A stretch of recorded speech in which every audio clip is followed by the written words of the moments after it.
Hey collective, it's Aya Marie. Happy Wicked What It Do Wednesday. Yay! We're getting closer to moving day. As you can see, I got 2 lamps that I found on Facebook Marketplace. This guy and his wife moved. I got these pretty cool lamps. $10 for both of them. And right now I'm waiting to go back to where I went to high school at. There's someone who's selling a 70s like swivel chair. I used to have an obsession with chairs. I used to actually find them in the trash and refinish them. And my goal was to sell them, but I did such a great job and I fell in love with all of them that it never worked out. I'm not going to get back. Well, I'm not going to say I'm not going to get back into that obsession, but I'm on my way to go pick up a swivel chair. That's $20. And it's been a heck of a week. I actually had an official meeting today with the Open Shelter, and I was talking with Shelly, and I said, you know what? I'm surprised I haven't crashed out yet. I'm surprised. I am super impressed with myself. And of course, she was like, you've really grown a lot. I mean, you've really grown a lot the way you're managing everything, because it's just been one thing after another. I picked out furniture and they called me and said that they were on their way. And I'm like, wait a minute, I meant Saturday. Actually, they called me Monday. They thought they were delivering it this Monday and it was supposed to be scheduled for next Monday. And they were like, well, when you were in here, you said Monday. I said, yeah, because I came in there on a Sunday. I meant the following Monday. But anyway, so that came up. And then they went and transferred my gas, because where I'm currently living now, they have to do some gas safety inspections. And my current landlord, which they're total shit, I've talked about them before, they've been having a hard time getting a hold of them, and they won't transfer my gas until they come and check the safety of my current lines, even though I'm moving and I don't own the property. And so, I've been dealing with that.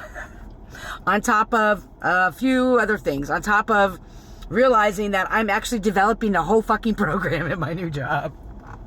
I thought I was just kind of developing my position. I didn't realize, bitch, I didn't realize the magnitude of it. Like all the trackers I need to develop, all the pamphlets and handouts and information sheets. Like I grossly underestimated my position. And I was having a little bit of, what's the word I'm looking for? You guys know, my stuff is still being attacked, but I was like having doubts of myself, and I shared it with a few people, and they're like, you can do this, right? You have all the experience. I mean, no one else is better for this position or to develop this program, because you know what's really going on the streets. And I'm like, I know what's going on the streets, boy. And then my old job that I left, the Columbus Coalition of the Homeless, said they had a present for me, so that was a good thing. And I went and picked it up real quick, and it was a $100 gift card to Amazon, which is going to come in handy because I need to get another piece of kind of furniture. But I've been trying to manage my emotions, and I got a preview of what my paycheck is for my new job, and I grossly overestimated it. It's only for 1 week, but still, with them taking out health insurance and then parking and all that, I was like, holy shit, I really overestimated how much I'd be bringing home a month.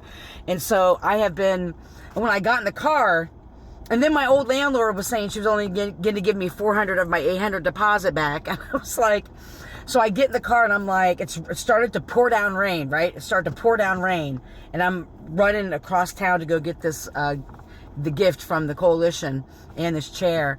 And I'm sitting in my car. It just started pouring down rain. I turned on the radio and it was Africa, the song Africa from Toto,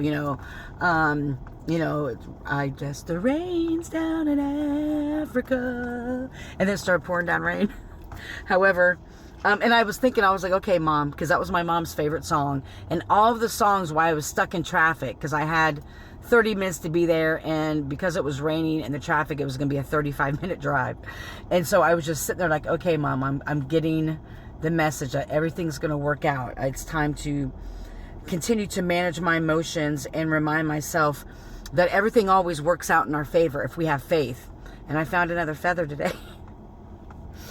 And the universe is just kind of, I'm not saying playing with me, but it's like all these little mini tests to remind myself, be cool, breathe, remind yourself who the fuck you are, and that everything always works out in your favor. You wouldn't have gotten, this is a message for you too, you wouldn't have gotten this far in your life or this far in your journey if it wasn't meant for you. And so I'm just the move is just trying to find people to help me move, having to go pick those people up before a certain time so I can go get the truck and then have people meet at my house, the furniture being delivered, the Wi-Fi coming.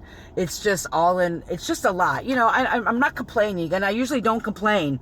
People who know me, boy, I tell you what, if I've really talked about all the shit that's happened, I would be a negative Nancy, and I try not to talk about it. The times I do talk about it, it is not just a vent, but to let people know that all kinds of, you know, funky shit can happen, and whatever's going on around us, it doesn't matter if the chaos is going. It's like we're in the middle of the fucking tornado and all this shit's flying around us, right? How can we manage our emotions? How can we come back to center? How can we reset our energy and remind ourselves of who the fuck we are? We signed up for this shit. So let this be a reminder. If you're just experiencing a lot of stuff, it doesn't matter what fucking moon cycle it is. It doesn't matter what the Schumann resident or whatever it is. It doesn't matter what's going on in your birth chart, right? We're not using that as excuses for the energy that's going on around us. It doesn't matter what's going on around us. It's about us finding the guru and the magic within to ground ourselves and to remind ourselves who the fuck we are and the power that we hold within ourselves. That no matter what goes on around us, we can still find our center. We can still find peace. And it all starts with gratitude and faith.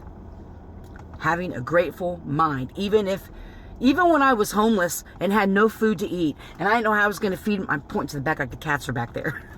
Because we were living in the car. And when I had the Honda. You know, when I didn't even have money to feed the cats, right? I had gratitude. I'm so grateful that I at least have a car, Spirit, with heat that we can sit in here. I'm so grateful that I have enough gas to get to this next town, Spirit. It's all about gratitude, and that's the message today. Have gratitude and have faith. Everything works out in your favor. What's not meant for you will be removed from your life. And when Spirit and your ancestors and the universe or whatever you believe in are giving you signs, you need to release certain things, people, places, things, mindsets, states of being, because we get comfortable in the chaos. We get comfortable and all we go, oh my God, what are we gonna do? That used to be me a long time ago. We get comfortable in that, so it's easy to go back to that. But when we remain grounded and come back to center and have a grateful mind, a grateful soul, and wake up the day and end the day and remind ourselves what we're grateful for, and have faith, I guarantee you'll watch the world around you change. When your perception of what's happening to you changes, the world around you changes. You're not going to see all these horrific things that people are talking about. You can change your whole fucking life. I did it. You can really change it. So I just wanted to add, this woman who told me to meet her at 5 o'clock just marked the chair as sold. I've already drove all the way out here. Why tell somebody a time and a place to meet and then you go behind their back and sell it to somebody else? The good news is that I was able to give out a brief, quick message while I was waiting. So, what the fuck ever. I really wanted that chair. It's just shady what people do, but, you know, may she have the day she deserves. Healthy and happy, full of joy. May you love and be loved. Heal. Don't harm. Have a great day.